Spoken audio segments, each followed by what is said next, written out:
Ermənilərlə talışların dost xalqlar olduğunda video paylaşandan sonra yenə də bu bizim Azik sindromundan əziyyət çəkən insanlar var.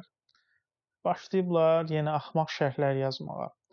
Mən onları yenə də düzgünlüyə dəvət edirəm və burdakı məsələdə də heç azərbaycanlılarla ermənilərin də arasında düşmənçilik olmadığını göstərməyə çalışacağam. Baxın, Azərbaycanda bu insanların, bu tip insanların arqumenti odur ki, güya ermənilər azərbaycanlılara qarşı qırğın törədib, filan edib. Bütün bunlar müharibə şəraitində baş verib. Yəni həm azərbaycanlılar ermənilərə qarşı qırğın törədib, həm də ermənilər azərbaycanlılara qarşı. Bu müharibə şəraitində baş vermiş bir hadisədir. Amma gəlin siz Azərbaycandakı bu Yeraz Naxçıvan hakimiyyətinin əməllərinə baxın. Bunlar heç bir rəsmi Azərbaycanın öz insanına qarşı rəsmi müharibə elan etmədən, özünü dövlət qismində göstərərək insanlara zülm verib. Yəni tərtər hadisələrdir və yaxud da yüzlərlə insan həbs olunub bu günə qədər. Onlardan bəziləri bilirik nə şəraitdə öldürülüb, bəzilərinin heç xəbərimiz yoxdur, hansı şəraitdə öldürülüblər. Və bu ölümlər heç də sadə yolla aparılmayıb. Yəni biri var, sən birinə güllə vurdun, öldü. Biri də var, bu insanlara ən ağır işgəncələr, təhqiredici işgəncələr yol veriblər. Və bunu edənlər ermənilər deyil. Yəni türmələrdə insanların dalına dubinka soxan, onların boğazını boğan, onların ayaqlarını döyən, dubinka ilə döyən insanlar ermənilər deyil, Yeraz və Naxçıvanlılardan ibarətdir və onlara qulluq edən insanlardan ibarətdir. Və bu insanlar Azərbaycanda ən böyük qırğın və qətliamları törədiblər. Bu insanlar Azərbaycan insanının bütün pulunu oğurlayıblar. Azərbaycan insanı bunlara görə gedib xaricdə işləməyə məcburdur.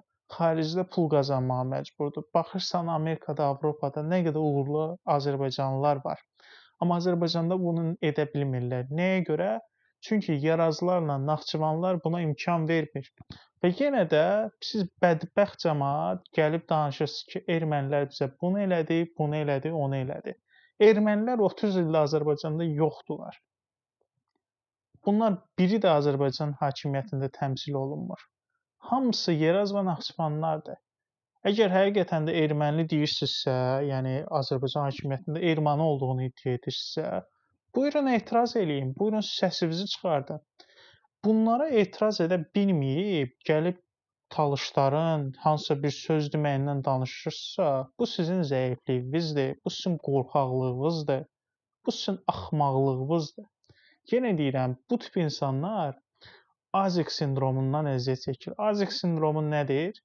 Azərbaycanda belə bir kütlə formalaşıb, bir söz deyə bilmir ona zülm edən birinə və gəlir ona zülm etməyən, yaxşılıq etmək istəyən birinə başlayır danışmağa.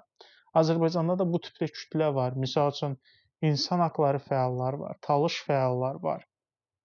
Bunların bir gəlib pisliyi törətməyib Azərbaycan cəmiyyətinə qarşı. Əksinə, yeni iş yerlərinin açılması, insan haqlarının tanınması üçün çağırışlar edirlər və belə insanlar gəlir o haqqı pozanın, İlham Əliyev kimi adamlara bir söz deməyə bir yeri çatmır, başlayır bu tip adamlara söz deyir, onların haqqının tərəfini tutan adamlara söz deyir.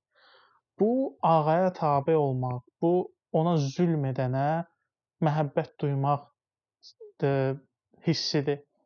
Və Azərbaycanda olan bu insanlar bir kütlə olaraq formalaşır və onların ayrılmaq vaxtıdır. Bizə nə bilim şablon sözlər yazmaq, bizə qarşı nəsə danışmaq, bizi düşmən kimi görmək, bu sizə heç nə gətirməyəcək. Siz həmişə elə qul kimi yaşayacaqsınız bu cür gedişlə. Amma bizim haqqımızın danışmağından, yəni bizim öz haqqımızı tələb etməyimizdən qıcıqlanmayıb, siz də öz haqqınızı tələb edə bilsəz, bu Yeraz Naxçıvan hakimiyyəti orada çox qala bilməz. Ona görə də gözünüzü açın, əsl düşməniniz kimdir onu görün. Sizin düşməniniz nə talışlardır, nə ermənilərdir, nə insan haqları fəallarıdır. Sizin bir düşməniniz var. O da Azərbaycanda hakimiyyətdə oturub, Rusun əli ilə, o birisinin əli ilə, Türkün əli ilə gəlib Azərbaycan hakimiyyətində oturub və sizə zülm edir. Sizin dalınıza dubinka da soxur, sizi ölkədən də qovur, istəyəndə sizə 100 manat maaşa da işlədir, istədiyi vaxtı vergini qaldırır, salır, prezidenti də özü seçir, deputat da özü seçir və heç bir şey edə bilmirsiniz. Gedin bu namussuzluğunuzu düşünün. Gedin bu səhvlərinizi düzəldin. Bizə bu qədər axmaq-axmaq sözlər yazmaq yerinə. Kişisinizsə, buyurun bu cür hərəkət edin. Əgər eləyə bilmirsinizsə, burada nə bilim, gəlib mənə kişilikdən danışmayın.